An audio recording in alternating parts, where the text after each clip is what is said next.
Sekali lagi shalom teman-teman semua. Halo. Yang baru pertama kali datang, boleh sekitarnya tepuk-tepuk ya, bilang welcome to the family. Selamat datang. This is your home now. Please come again, ya.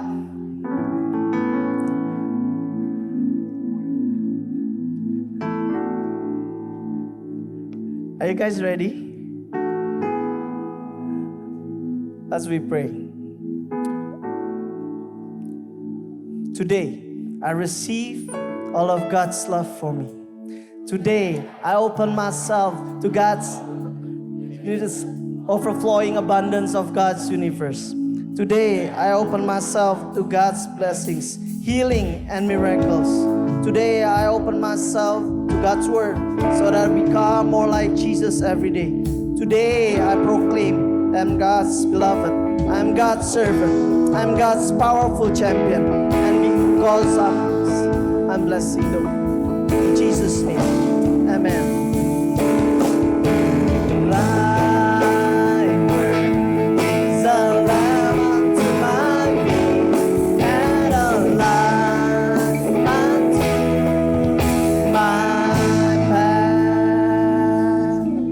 Oke, boleh tepuk kanannya bilang, this is gonna be excited. Jadi kita masih lanjutin series ya yang baru dimulai kemarin minggu lalu. Ada yang ingat nggak? 2 minggu ya, udah 2 minggu. Ada yang ingat? Kita ngomongin apa? Kitab apa? Kitab apa? Kitab Yosua. Kitab Yosua menarik, kenapa? Karena itu adalah ketika bangsa Israel nyampe di tanah terjanji. Halo? Berapa banyak dari kita yang begitu nyampe di tanah terjanji kita pikir selesai. Ternyata justru begitu nyampe di tanah terjanji, justru PR-nya banyak, betul nggak? Kita belajar bahwa bangsa Israel habis itu nggak bisa lagi dapat mana. Jadi dia tadinya tinggal makan, sekarang perlu kerja. Dia perlu menanam, ya. Dia nggak bisa lagi cuman ngangkat tangan doang. Dia perlu ambil cangkul, perlu kerja. Dia nggak bisa main tinggal gitu aja. Dia perlu berperang, dia perlu mengambil kota yang ada di tanah terjanji. Ya, lalu kalau kita terusin kita baca bahwa sampai akhirnya Yosua tua, bangsa Israel sudah menguasai tanah terjanji. Mereka tinggal di sana dan mereka tanda kutip punya belas kasih, ngasih sama bangsa-bangsa yang lain, tetap hidup bersama dengan mereka di tanah Kanaan. Oke, lalu diakhiri dengan Yosua meninggal, lalu masuk ke kitab Hakim-Hakim. Nah, kalau kita baca, nanti Ray akan jelasin ya, apa yang terjadi sebenarnya di kitab Hakim-Hakim. Tapi kitab Hakim-Hakim ini lebih berdarah-darah lagi. Kalau kita lihat kitab Yosua itu perang, kitab Hakim-Hakim lebih sadis. Kenapa? Karena tadinya perang lawan orang lain, jadi perang saudara. Kita akan belajar nanti banyak bahwa bangsa Israel itu ternyata terus di dalam cycle. Jadi dia bertobat, menikmati kemenangan, lalu mulai berpaling dari Tuhan, menyembah Allah yang lain, diserang lagi, dijajah lagi, lalu gitu terus. Makanya Tuhan kirim ada 12 hakim. 12 hakim yang berturut-turut berganti-ganti, tapi selalu muter-muter di dalam cycle yang sama. Kita baca ya ayatnya.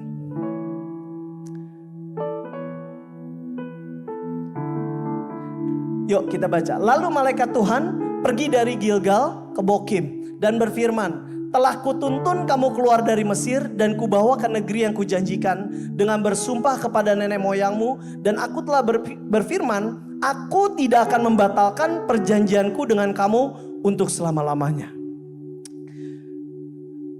Kemarin anak saya yang paling kecil namanya Sydney, ya. Dia ngamuk. Jadi anak saya yang paling kecil nih punya, ada nggak nih anaknya ini? Punya masalah isu dengan temperamen, ya. Nggak ada ya. Isu dengan temperamen. Jadi dia tuh anaknya lucu banget. Ya, kalau teman-teman ketemu sama dia tuh ceria gitu ya, ketawa terus bisa hai papi, ya, pokoknya seneng gitu ya. Tapi kalau ada sesuatu yang nggak sesuai sama kemauan dia bisa marah, dia bisa tantrum, dia bisa teriak-teriak. Dan kalau kita kasih tahu, Sydney nggak boleh teriak-teriak. Kamu boleh kesel, tapi jangan teriak-teriak ngeganggu orang dan lain-lain. Wah, dia makin diomongin, makin teriak. Jadi kemarin omanya, mama saya, itu mau ajak anak-anak. Jadi mau jemput ke rumah, mau ajak anak-anak ke mall. Jadi anak-anak nih semangat nih, pulang dari sekolah, di mobil tuh udah semangat. Weh, mau ke mall ya, mau ke mall dijemput oma. Lalu karena Siti marah gitu ya, saya udah bilang berulang kali, Siti jangan marah, Siti jangan teriak-teriak, kamu boleh kesel tapi jangan teriak-teriak. Dia tetap teriak-teriak, dia ngamuk, dia lempar tas, pokoknya di dalam mobil rusuh. Saya udah tarik napas, buang napas, tarik napas, buang napas. Nyampe rumah, seperti biasa saya bilang semua anak saya pokoknya begitu turun dari mobil itu mesti bawa tas, mesti bawa, pokoknya semua yang dia bawa mesti turunin dari mobil. Turun, Sydney ngamuk, banting pintu, keluar gak bawa tasnya, gak bawa sepatunya, kaos kakinya ditinggal. Saya bilang sama dia, Sydney ambil tas kamu, bawa turun tas kamu. Gak mau, guling-guling di bawah. Itu lagi hujan. Wah, saya bilang sama dia, kamu dihukum. Yang lain ikut pergi sama oma ke mall, kamu gak pergi. Nangis, ya, nangis, jejeritan. Masuk kamar, papi hukum kamu. Udah masuk kamar, terus saya kesel banget tuh, kesel banget. Saya tutup, udah pintunya tutup, saya keluar. Barulah kurang lebih 2 menit lah, saya mulai agak nyesel. Kasihan juga nih anak ya. Yang lain kan pergi terus ya, koko-kokonya pergi. Kasihan juga nih bocah ya. Saya masuk lagi, saya tanya, gimana? Sydney udah tenang belum? Belum, ngamuk, nangis lagi, wah, saya tuh keluar lagi, ya. Tapi di luar itu, entah gimana saya tuh kasihan gitu. Masa koko-kokonya pergi, dia jadi nggak pergi gitu ya. Akhirnya setelah 10 menit saya masuk lagi, dia udah lagi tengkurap gitu di ranjang, ya tengkurap gitu sembari becek lah ya, becek nangis. Saya bilang, Sydney udah tenang belum? Udah papi. Saya bilang sama dia, kalau kamu udah tenang, yuk papi anterin ke mall. Nanti samperin oma, kamu tetap pergi ke mall. Bapak Ibu, teman-teman, kalau nanti kita belajar, habis ini kita akan dengerin Ray, ya. Ray akan terangin dengan sangat bagus bagaimana bangsa Israel keep going back, keep circling back kepada dosa-dosa yang mereka lakukan ketika mereka di padang gurun. Bapak Ibu, teman-teman ngikutin? Jadi mereka nih di padang gurun setiap kali susah mereka berdoa ke Allah yang lain. Mereka bangun mezbah sampai akhirnya Tuhan bawa ke tanah terjanji. Sudah memenangkan, sudah tinggal di tanah terjanji. Kalau teman-teman baca hakim-hakim itu, mereka terus pada akhirnya berpaling pada Allah yang lain. Mereka terus akhirnya menyembah berdoa kepada Allah yang lain. Tapi kalau kita baca terus, Tuhan terus kirim orang, Tuhan terus kirim nabi-nabi untuk bawa bangsa Israel balik sama dia. Halo? Saya ingat kalau saya aja yang gak bisa nahan marah. Saya tuh kesel banget ya. Kalau bisa tak keplok itu ya. Tapi waktu saya lihat dia nangis, saya tutup pintu, saya langsung kasihan. Gak nyampe 2 menit, saya samperin balik ya. Saya bawa dia akhirnya pergi ke tanah terjanji. Itu kan tanah terjanjinya dia. Mau ke mall tuh ya. Udah pengen banget gitu ya. Akhirnya tetap saya bawa. Hari ini kita akan belajar bahwa justru dalam kitab Hakim-Hakim itu, walaupun bangsa Israel keep going back to the old sin, tapi Tuhan gak pernah lelah. Dia bilang dari awal, ini Tuhan udah bilang nih dari awal. Bahwa kutuntun kamu keluar dari Mesir, kubawa ke negeri yang kujanjikan dengan bersumpah pada nenek moyangmu, dan aku telah berfirman, aku tidak akan membatalkan perjanjianku dengan kamu untuk selama-lamanya. Saya gak tahu teman-teman datang ke sini, apa yang Anda alami sebelumnya di luar sini. Saya gak tahu teman-teman datang ke sini dengan apa pergumulan, apa dosa-dosa, apa keterikatan yang mungkin teman-teman lakukan di luar. But Remember bahwa Tuhan bilang selama-lamanya aku tidak akan membatalkan perjanjianku dengan kamu. Bahwa kayu salib ini gak akan gugur, gak akan kalah. Justru karena kayu salib ini kita telah dimenangkan, kita telah ditebus. Amin. Let's pray. Tuhan Yesus, kami bersyukur kalau hari ini kami datang ke tempat ini, Tuhan, kami mau mendengarkan firman-Mu. Buka mata, hati, dan pikiran kami supaya kami sungguh-sungguh terbuka. Kami bisa melihat apa yang Tuhan mau untuk kami, apa pesan Tuhan untuk kami, dan bagaimana kasih Tuhan sungguh-sungguh nyata dalam hidup kami, Tuhan. Tuhan, kami siap untuk mendengarkan-Mu. Mari kita nyanyikan.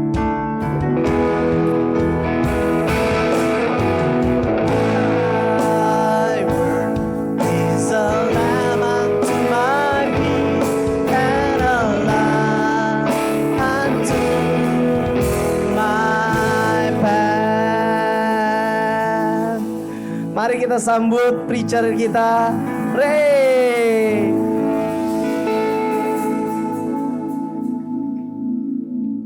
Shalom semua. So, tadi Julio udah jelasin bagus banget ya. Briefly tentang topik hari ini. Judulnya adalah We Need a Hero. Coba boleh senggol orang di sebelah kanan kiri kita, katakan Jesus is my hero. Jadi tadi Julio udah bilang bahwa kitab Hakim-Hakim ini adalah kitab yang penuh drama, berdarah-darah ya. Karena apa? Percis banget seperti tema bulan ini gitu loh. Tentang kemerdekaan bangsa Indonesia. Kitab Hakim-Hakim itu bercerita tentang penjajahan di tanah terjanji. Udah nyampe tanah terjanji tapi malah dijajah. Padahal sebelumnya juga dijajah dari Mesir, tapi begitu nyampe juga dijajah. Teman-teman, saya ada satu pertanyaan yang menggelitik nih. Next. Kira-kira nih, Tuhan itu ada di pihak yang mana? Di pihaknya penjajah atau di pihaknya orang yang dijajah? Siapa yang bilang ada di pihak penjajah? Ada? Siapa yang bilang ada di pihak orang yang dijajah? Ada beberapa. Sebenarnya pertanyaan seperti ini itu pernah ditanyakan juga oleh Yosua. Saya balik lagi trace back ke minggu lalu ya. Jadi Yosua itu waktu dia mau melawan bangsa Yeriko, dia ketemu malaikat. Guess what? Di saat ketemu malaikat dia nanya apa? Next. Are you for us or are you for our enemies? Kamu ada di pihak bangsa Israel apa di pihaknya Yeriko nih? Tanya. Jawabnya dia, tidak dua-duanya. Neither. But as a commander of the army of the Lord, I have now come.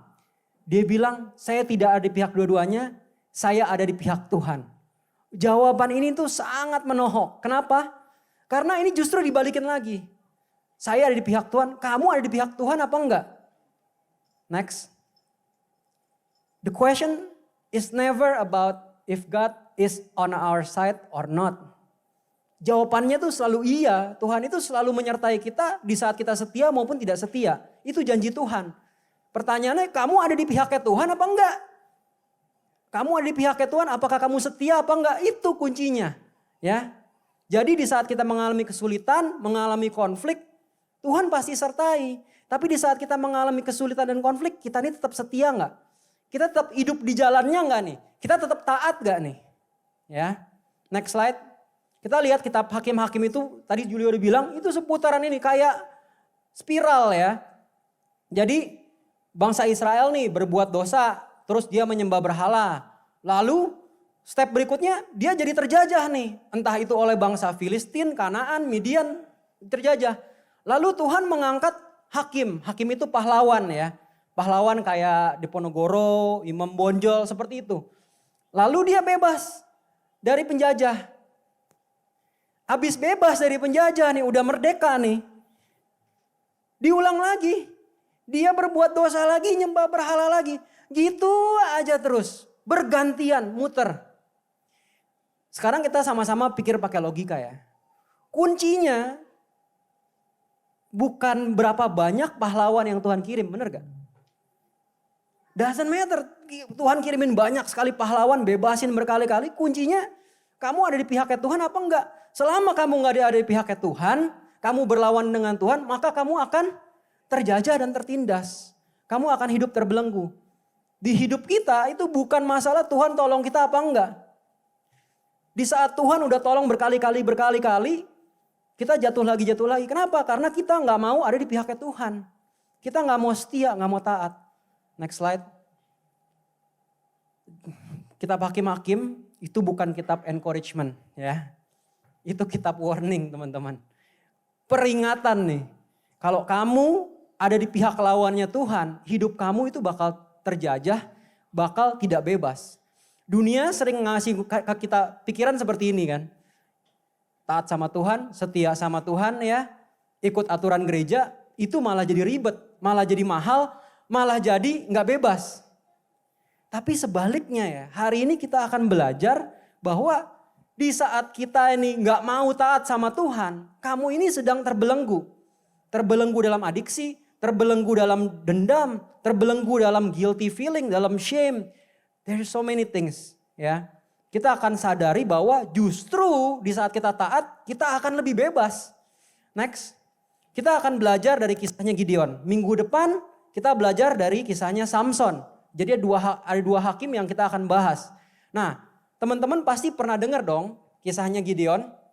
Setiap kali 17 Agustus nih dekat-dekat feast itu selalu bahasanya si Gideon mulu. Sama hari ini. Tapi yang kita sering dengar kan kisah Gideon itu 300 orang melawan ratusan ribu musuh. Ya kan? Itu selalu yang diputar-putar itu. Nah, hari ini it's a warning, something special ya. Karena kita akan membahas Gideon secara lengkap. Dan kita akan tahu kitab Gideon itu, kitab Hakim-Hakim itu yang bercerita tentang Gideon itu malah berbicara tentang kita ini harus merdeka dari apapun yang menjauhkan kamu dengan Tuhan. Adiksi kamu, kebiasaan jelek kamu, nah itu. Kita harus bebas dari itu semua. Next slide. Saya ambil contoh nih. Hakim-Hakim 6 ayat 25. Ini sangat menggambarkan kisah Gideon. Teman-teman, jadi Hakim-Hakim 6:25 ini konteksnya adalah Gideon itu orang yang penakut. Dia orang yang pemalu. Dia angkat Tuhan jadi pahlawan. Ya kan, naik nih untuk membebaskan bangsa Israel melawan ratusan ribu pasukan musuh, ya. Terus Gideon udah okein, ya udah Tuhan, ya kan, saya berani deh. Misi pertamanya Gideon, teman-teman pikir coba, kalau mau lawan ratusan ribu pasukan, misi pertamanya pasti kita pikir, wah iya, kita harus ngumpulin sekutu nih, kita harus cari senjata nih, ya misi pertamanya, atau kita mungkin harus susun strategi nih. Guess what? Tuhan minta runtuhkanlah mesbah Baal kepunyaan ayahmu. Misi pertamanya Gideon. Israel is on the brink of a breakthrough. Tuhan mau tolong, ya. Tuhan mau bebaskan. Tapi dia permintaannya di awal itu cuma satu, runtuhkanlah dulu kebiasaan-kebiasaan jelekmu. Runtuhkanlah dulu adiksi-adiksimu. Siapa di sini yang merindukan breakthrough dalam hidupnya? Breakthrough di keuangan, keluarga, pernikahan, relationship, whatever it is. It's not about new ideas, new strategies. Bukan soal seperti itu. Kita sering mungkin pengen breakthrough, kita cari ide baru, kita cari inspirasi. Tapi sebenarnya lebih kepada kamu itu sebenarnya udah tahu nih apa yang harus kamu lakukan. Next slide. Yang kamu harus lakukan harus runtuhkanlah. Coba katakan ke orang di sebelah kanan kiri kita, runtuhkanlah. Your breakthrough comes from your break up. There is something you need to break up. Kalau kamu pengen punya pacar yang mendekatkan kamu dengan Tuhan, kamu harus putus dulu sama yang toksik, bener gak? Kalau kamu Mau punya breakthrough di kesehatan, pengen punya badan yang sehat, kamu harus putus dulu dengan martabak manis lengkap dengan keju, coklat, dan nutellanya. Kalau kamu pengen breakthrough di keuangan kamu, you need to let go of your bad habits. Judi, ya, hedon, lucu dikit beli. Nah, kita harus pisah sama sesuatu yang selama ini melekat, yang selama ini membelenggu kita dari janji Tuhan. Tuhan memberikan janji yang begitu luar biasa, tapi karena kita nggak mau putus, ya, akhirnya kita terbelenggu lagi dan lagi. Jadi malam ini kita akan membahas 3 hal. Berapa? 3 hal dari kitab Gideon, dari kitab Hakim-Hakim tentang Gideon. Apa aja yang kita mesti let go? Yang pertama, let go of how you thought it's supposed to go. Let go of how you thought it's supposed to go. Rancangan Tuhan bukan rancangan kalian. Jalan Tuhan beda nih sama jalan kita nih. Kita harus belajar, do your best, and God will do the rest. Let go, serahin. Karena ada momen di mana kita udah berusaha, tapi kok hasilnya nggak sesuai nih dengan perkiraan kita. Next, kita lihat Hakim-Hakim 7, ayat 7, next lagi aja. Nah, teman-teman coba bayangin tadi misi pertamanya Gideon adalah meruntuhkan patung berhala punya bapaknya. Setelah diruntuhkan nih, coba kalian pikir, wah ya, saya udah taat, saya sudah bahkan rela mati nih demi hancurin patung berhala. Sekarang saatnya berperang. Gideon pikir, di saat saya sudah taat, hidup jadi lebih gampang. Perangnya jadi lebih gampang. Dia pikir, oh iya pasti nanti pas perang nih, Tuhan kirimin bala tentara yang ekstra. Saat ini Gideon punya 30.000. Dia dipikir, waduh pasti nanti dari suku mana pasti datang bantuin saya nih. Yang terjadi malah sebaliknya. Udah taat, malah dikurangin dari 30.000 jadi 300. Malah disuruh misi bunuh diri itu. Teman-teman, sometimes kita kayak gini gak sih? Udah berusaha, udah taat, udah pelayanan, udah banyak doa. Tapi yang terjadi tuh beda banget sama kehendak kita. Jalannya tuh kayak gak lurus gitu loh. Jalannya kayak detour gitu. Kok jadi lama, kok gue jadi rugi gitu. Ya, pernah ngalamin yang kayak gitu? Saya pernah ngalamin yang seperti itu. Even di saat saya preaching. Saya nyiapin preaching hari ini, bahkan setiap kali saya preaching itu nyiapinnya tuh at least 7 hari sebelum. Minimum. Karena dari hari Senin sampai hari Rabu, itu biasanya saya siapin dulu nih materi-materinya, slides-nya, poin-poinnya, ayat-ayatnya. Wah dimasukin pokoknya berjam-jam saya udah siapin deh tuh. Ya, 3 hari. Pokoknya benar-benar saya matengin betul ya, dipantengin terus cari apa yang bagus, cerita yang bagus. Wah, hari Kamis, Jumat, Sabtu pagi tadi tuh, itu adalah waktu rehearsal saya. Rehearsalnya itu biasa 8-10 kali. Setiap kali rehearsal itu 30-40 menit dipakein timer. Ya. Dan kalau ditanya, itu latihannya kok si Ray latihannya lebay gitu ya, kok berlebihan gitu. Karena memang saya ini orangnya lupaan. Gampang banget lupa. Itu saksi paling ininya istri saya tuh lupaan. Kunci mobil lupa, apa lupa. Disuruh apalin sermon 40 menit gitu. Suruh ulangin 8-10 kali. Bukan supaya otak saya yang ngomong nih. Biar langsung mulut saya aja nih. Biar muscle memory udah otomatis aja ngomongnya gitu. Jadi benar-benar saya ulangin terus. Itu salah satu hal ya. Yang kedua adalah gangguannya banyak bener guys. Kalau punya anak siapin sermon luar biasa susahnya. Itu saya lagi rehearsal di dapur misalnya. Dia main bulu tangkis di dapur. Saya lagi latihan die-word gitu ya pakai mic seperti ini. Dia bulu tangkis saya die-word is a lamb ngeliatin kok. Coba masuk ke ruang meja makan. Lagi latihan kaki saya dilindas pakai mobil. Anak saya main mobil-mobilan dilindas ya ada aja. Ke kamar masuk ya. Dia dobrak pintunya, dia buka dagangannya. Dia jual barang, Dedi mau bakso gak? Dedi mau tahu gak? Ini gue mau latihan sermon gitu loh. Bukan tambah gampang, tambah susah. Aduh, Di toilet pun kayak gitu, sama, digedor aja dibuka pintunya. Orang lagi siapin, pikirin bahannya nggak bisa tenang gitu. Kadang-kadang tugas Tuhan itu udah jelas tapi kenapa jalannya nggak gampang gitu loh. Kayak kita pernikahan gitu ya, kan kadang-kadang nggak selalu mulus gitu, selalu ada aja detour. Kita udah berusaha, udah berdoa, dalam pekerjaan kita berpikir semestinya gue nih yang dapat promosi, kenapa dia? Ya kan banyak ketidakadilan yang kita alami. Tapi saya pun akhirnya nih melihat titik terang.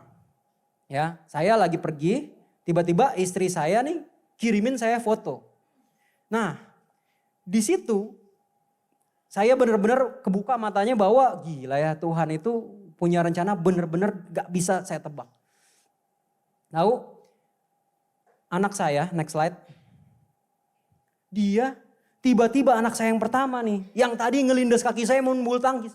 Dia tiba-tiba siapin boneka, tempat duduk kayak boneka, adeknya ditaruh di situ, mamanya di sini. Dia naik ke atas undakan, ambil Bible, dia sermon tiba-tiba.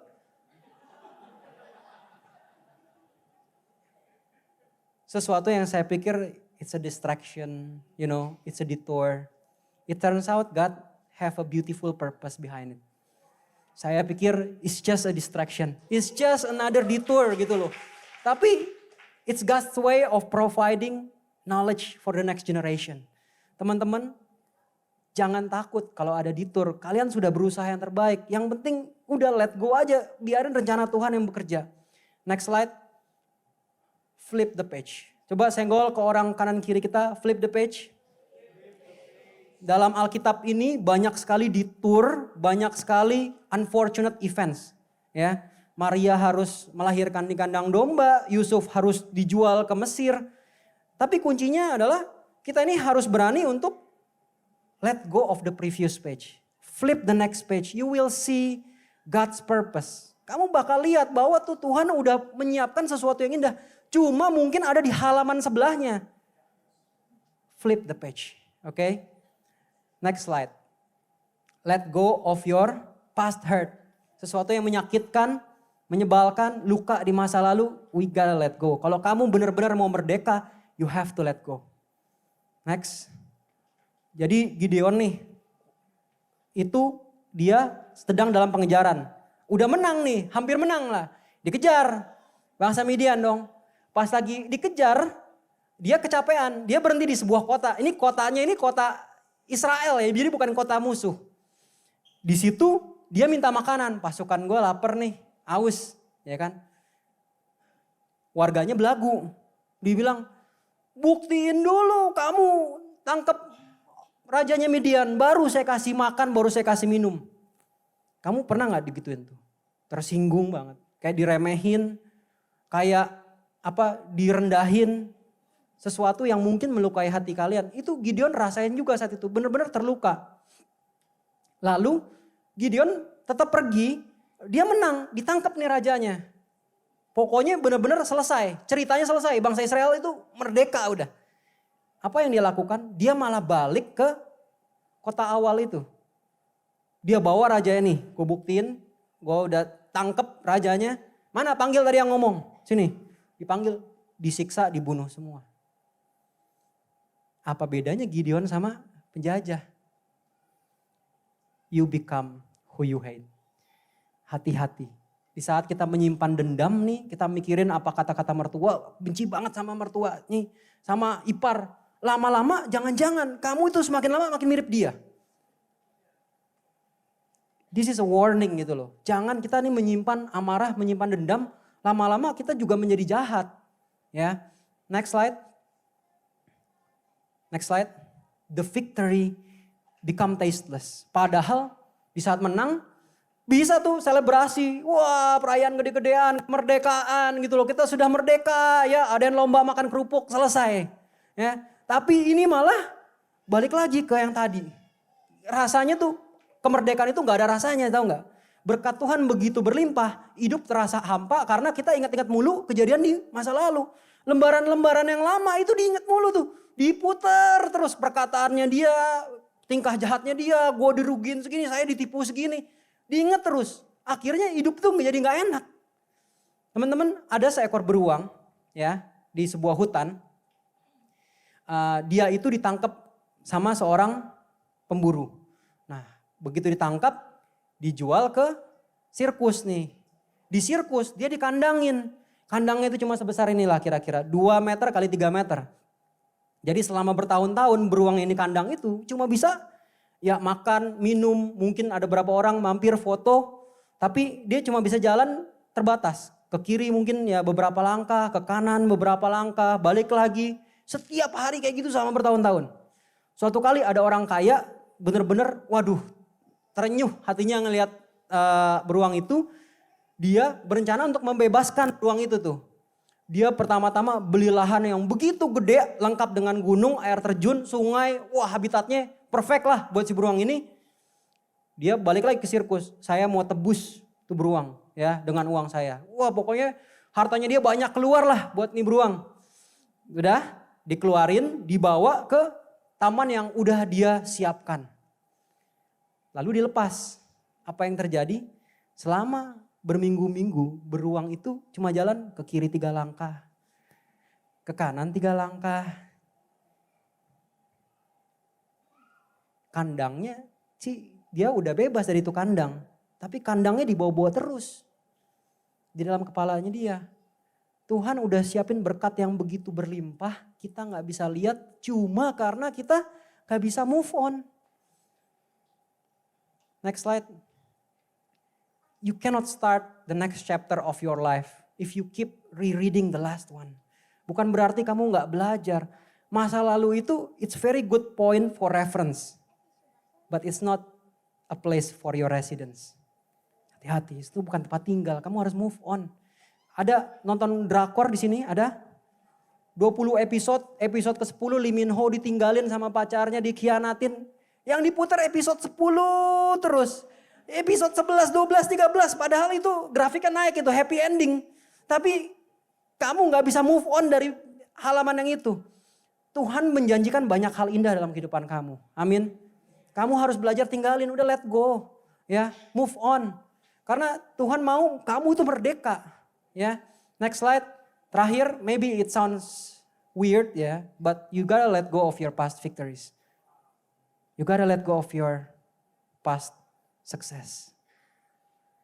And you know what, the thing about success, kalau misalnya kita ini udah berhasil dan kita terbuai, kesuksesan itu di masa lalu jadi toksik loh buat kita. Saya ambil contoh dari Gideon lagi nih, next slide. Hakim-Hakim 8 ayat 27. Kemudian Gideon membuat efod. Efod itu kayak baju lah ya, baju zirah gitu. Dari semua yang dia ambil tuh dari pasukan Midian. Ambil emas-emasnya segala macam, dijadiin monumen sama dia di kompleknya dia, ditaruh di tengah-tengah komplek. Ya, dekat tempat tinggal dia, di Ofra. Nah, habis itu orang Israel malah nyembah lagi nih. Nyembah, yang disembah malah monumennya. Gideon awalnya cuma buat souvenir kemenangannya. Lama-lama dia jadi terbuai juga gitu loh. Ini jadi jerat buat Gideon dan seisi rumahnya. Teman-teman, hati-hati dengan keberhasilan. Karena segala keberhasilan itu, semua itu bisa berlalu. Cuma Tuhan yang permanen. Next. Gideon got the victory, but he let the victory got him. He let the success got him. He let the fame got him. He let the comfortable life got him. Segala sesuatu yang enak-enak itu malah jadi menjauhkan dia dari Tuhan. Wow, be careful. Next. Yesterday miracle cannot replace today obedience. Gak bisa, kamu harus tetap taat. Kamu mau berhasil, mau sukses, mau lagi poor, lagi susah, kamu tetap harus taat. Banyak orang di saat udah mulai ada uang, dia malah membiarkan perselingkuhan masuk ke dalam pernikahannya. Banyak orang udah ada uang malah jadi judi. Banyak orang udah ada uang malah jadi narkoba. Banyak orang udah dapat duit nih malah jadi flexing, pamer. You cannot replace obedience. Success is not substitute for surrender. Success is not substitute for surrender. Banyak sekali orang-orang justru udah nyampe di atas nih. Itu nggak mau surrender sama Tuhan. Surrendernya pas lagi di bawah doang. Pas lagi susah-susahnya dia surrender. Pas lagi dia berhasil, dia nggak mau surrender sama sekali sama Tuhan. Next. Sometimes it's the good chapter that stops you from the great one. It's not the bad chapter ya.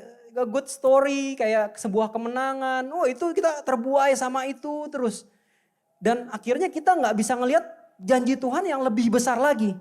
Banyak orang baca Alkitab ya. Itu misalnya kisah 5 roti 2 ikan. Tuhan panggil untuk kasih makan 5.000 orang. Banyak. Ada anak lewat tiba-tiba bawa 5 roti 2 ikan. Udah seneng lihat 5 roti 2 ikan. Ya. Padahal pas lagi 5 roti 2 ikan itu. Ya it's not the main story gitu loh. You need to flip the page again. Kita mesti lihat bahwa Tuhan menjanjikan hal-hal baik yang lebih baik lagi di luar ekspektasi gitu loh. Ya, jadi jangan jadikan diri kita itu malah jatuh di saat kita sukses. Gideon itu pribadi yang menurut saya itu di saat dia titik terendahnya dia taat. Di saat titik atasnya dia justru nggak taat, teman-teman. Next slide. Terakhir, surrender is not giving up. Surrender is not a weakness. Banyak orang berpikir ya datang ke gereja berdoa is wasting time ya. Tapi it's about giving it over to Christ. It's about worship. You give over your failures. You give over your doubt. You give over your success untuk kemuliaan Tuhan. Teman-teman, saya pernah waktu masih kecil itu mengalami tangan saya kejepit. Teman-teman tahu ini apa? Tang ya. Dulu nih waktu saya masih kecil nih, saya jepit tangan saya pakai tang. Begini. Itu hal yang bodoh banget gitu loh. Padahal, aduh itu tinggal dilepasin aja selesai. Tapi saya jepit itu nangis gitu. Saya fokus sama kesakitannya gitu loh. Padahal saya datang ke papa saya sama mama saya, dia bilang, udah lepasin aja Ray. Udah let go, lepasin. Itu kamu udah kesakitan, itu kamu lepasin aja. Saya gak mau denger, pokoknya saya fokusnya sama rasa sakit saya nih. Tuhan itu gak mau kamu tuh menderita sebenarnya. Tuhan itu Bapa yang baik, ngelihat anaknya kesakitan seperti itu. Dia tuh ibabat. Dia itu baik banget guys. Dia tuh mau kita memutuskan sendiri gitu loh. Dia menghargai betul kehendak bebas kita nih. Dia cuma bisa kasih tahu, bisikin terus menerus, you gotta let go. It's been too long. It's been too long. Kamu tuh udah lama menderita kayak gitu. Tuhan udah kasih tahu berkali-kali, tapi saya nggak mau dengerin. Akhirnya saya selain papa saya berlutut gini. Ya. Dia bilang, ya dia merendahkan diri dia. Dia bilang, ya dia pegang pundak saya. Dia bilang, trust me. Trust me. You gotta let go and everything's gonna be fine. I can heal you. Serahin tangan kamu ke aku. Sini, papi ajarin ya. Di let go. Teman-teman, it's a simple message. Tuhan itu mau banget membebaskan kita. Dia pengen nyembuhin kita. Tapi kita mesti ambil langkah doang satu malam ini. You gotta let go. Lepasin segala failure, segala hal yang di luar kontrol kita, segala hal yang menyakitkan, segala keberhasilan kita, you giving it over to Christ. Ya, persembahin itu ke Tuhan. Yes. Next. Saya mau undang tim worship untuk hadir. Sebab aku ini mengetahui rancangan apa yang ada padaku mengenai kamu. Di saat kita harus melepaskan sesuatu, it's a scary thing. Benar-benar ya mungkin kita ini mesti percaya dulu. Kita mesti percaya sama Tuhan bahwa Tuhan memberikan sesuatu yang indah. Benar gak sih? Baru kita mau serahin ke dia. Teman-teman, seperti lagu tadi, janji Tuhan itu sesuatu yang pasti. Pegang janji Tuhan. When you let go, dia pasti akan tunjukin chapter-chapter indah dalam kehidupan kalian. This book is full of beautiful stories. Same like your life. hidup kalian itu diciptakan sama Tuhan begitu indahnya. Cuma kalian gak bisa lihat di halaman yang sekarang. You gotta flip the page. You gotta surrender to Him. Yes. Kita baca lagi. Apa yang ada padaku mengenai kamu, yaitu rancangan damai sejahtera. Tuhan gak mau jahatin kamu, Tuhan mau kamu bebas, Tuhan mau kamu merdeka. Ya, untuk memberikan kepadamu hari depan yang penuh harapan. Mungkin masa lalu kalian kelam, tapi Tuhan kasih masa depan yang penuh harapan. Ayo kita flip the page, we'll find out how good our God is. Amin. Yuk teman-teman, mari kita bangkit berdiri.